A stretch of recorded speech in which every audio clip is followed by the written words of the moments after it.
And next, let's do the birds. The birds, as you can see here, they finished in the 10th place, the second last phase. And now his game didn't go well at all. If we look through his messages, we can see that he didn't send a single message throughout the game.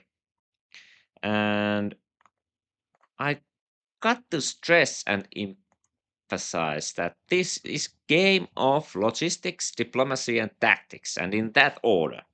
And if you don't do diplomacy at all, remember what I told you. It's about disabling or enabling your victory. If you don't do at all with diplomacy, you disable and forfeit at the beginning. You can't win a high end game without diplomacy. It's not possible. It has actually, I think it has never happened. It hasn't happened a single time on planets that we have a high difficulty modifier game and you would win the game without any diplomacy. That's just not possible. So if you want to lose, don't talk to anyone. And what you can do via diplomacy, you don't need to do wonders. You need to say hi to people, share information. That is the most important thing. First of all, you can, in the beginning, you can exchange locations, for example. But the smallest thing you can do is to contact people and tell about your intentions, because even that leads to a long way. For example, we saw here in this game already in the previous episodes that uh, the thing that the Federation thought that the lizard is attacking him was enough to make him go into tight cooperation with the crystalline without hesitation. The single thought, if they would have been talking at least something, uh, they could have he could have changed his mind and perhaps something other would have come out of it, but no. The same can be seen here also, soonish. Uh, Remember, diplomacy is important. At least say hi. You can also do trade, you can do border, you can do all kinds of whatever you can. This is a sandbox game of diplomacy. Because really, this is what we have for diplomacy. We have a box you can send messages to other player. Your imagination is the only thing that limits you. So, and the fact that these games are public. So, after the game, people can see what you sent them and what you told them, and you have a reputation. But if you don't care about those, you can do whatever you want.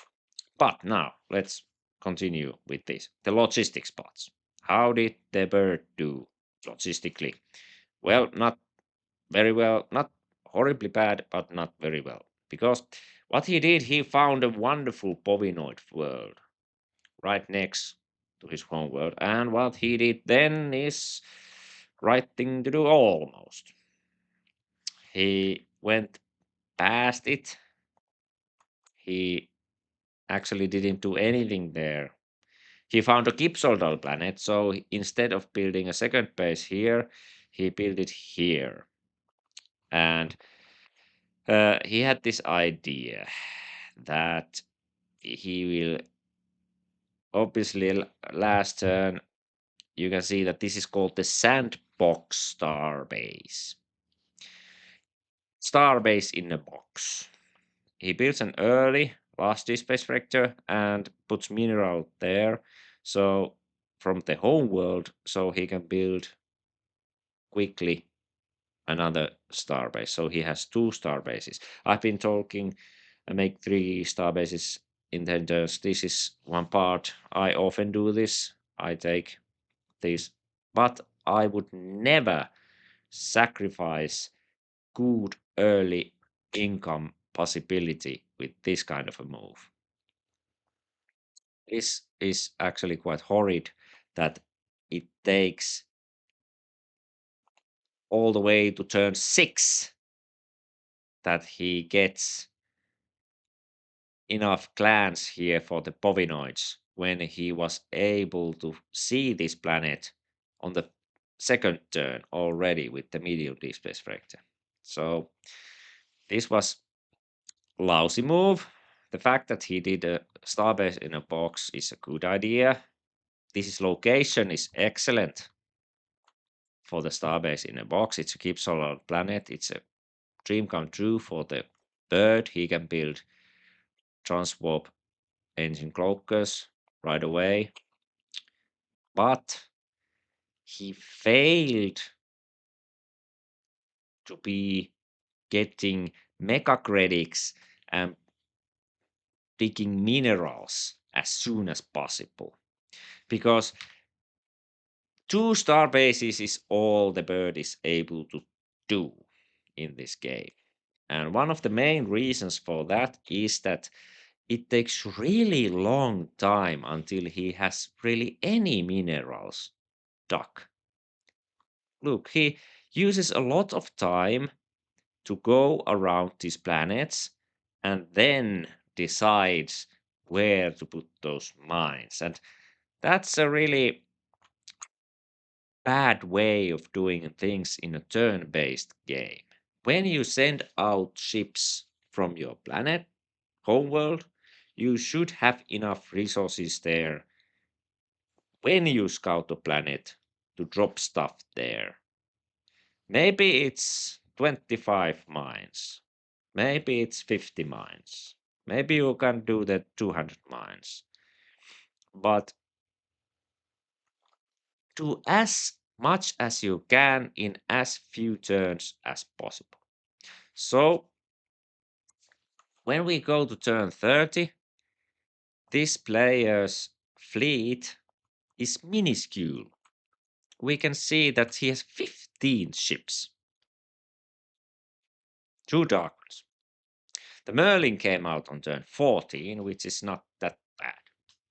2 star bases and 1 Merlin on turn 14 is actually better than most at that point, usually. But what he's been building is not good. And when we look at tactically how he played this game, let's go from the beginning. You can see he starts scouting. He sent a swift, hard scout up north very early. And he sent another one to scout the other player. But what does this scout then do? He finds colonies and it just flies around and then hits a minefield. And now think, what does this mean when this player doesn't communicate at all? We have a colonies player who doesn't have any anti-cloak things and who doesn't get any messages, and then suddenly, boom, he gets a cloaker destroyed right next door of his homeworld.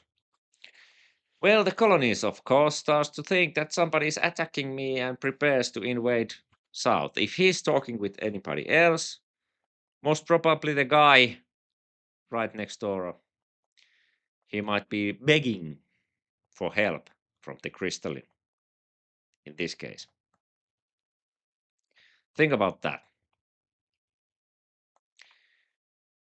That would be a nightmare for the bird.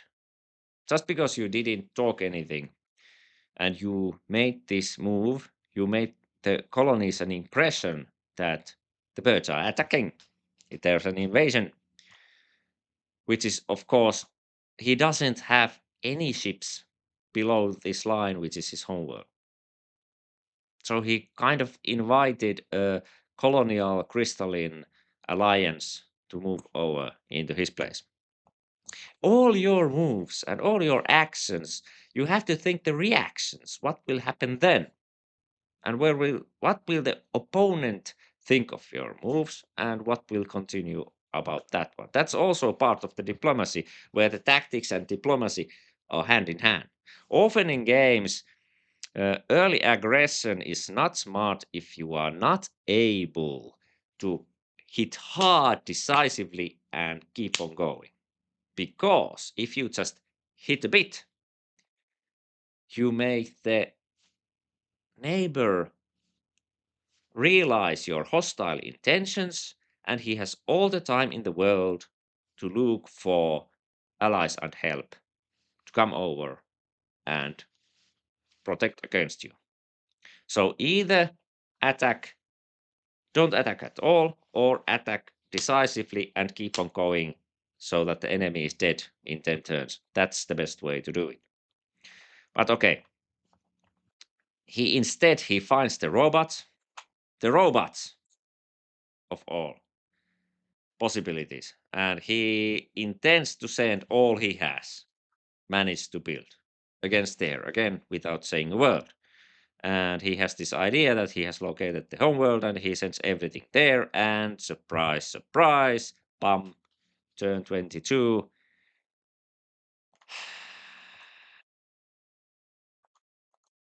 Critical messages.